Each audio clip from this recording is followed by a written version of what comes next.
Allah subhanahu wa ta'ala menjadikan kita sebagai status orang tua, ayah ataupun ibu, untuk anak-anak kita, supaya kita menjadi walinya, kita menjadi penentunya, kita yang mengaturnya, gitu kan.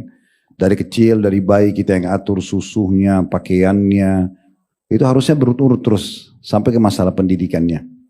Dan kita punya hak sebagai orang tua.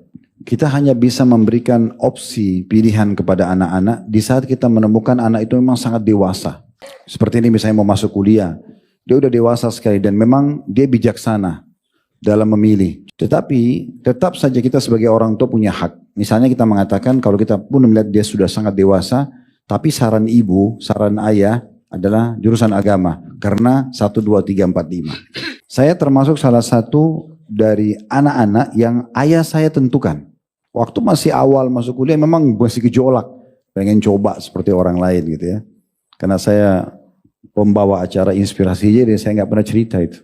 Saya pernah tahun 93, waktu itu tamat SMA di Madinah, itu pulang ke Indonesia dan saya ambil cuti akademik di Universitas Islam Madinah 1 tahun. Saya pulang ke Makassar, saya masuk jurusan manajemen waktu itu. 1 tahun masuk, jadi jurusan umum. Dan saya sudah sangat menikmati pada saat itu. Karena bagi saya sudahlah, saya SMP di pesantren, SMA juga sudah belajar bahasa Arab, sudah belajar di Madinah, udah cukup lah. Ya. Tapi Allah takdirkan berbeda. Ayah saya masih motivasi supaya kembali ke Madinah dan subhanallah betul-betul panggilan datang kembali. Tahun 94. Sehingga saya selesaikan kuliah dakwah sampai 98 alhamdulillah. Tapi itu nikmat terbesar yang saya syukuri sampai sekarang. Mungkin sampai wafat gitu kan. Karena belajar agama itulah akhirnya penentuan jurusan agama ini saya jadikan sebagai pegangan hidup. Jadi kalau kita melihat anak ini perlu kita tentukan. Dan itu tidak salah.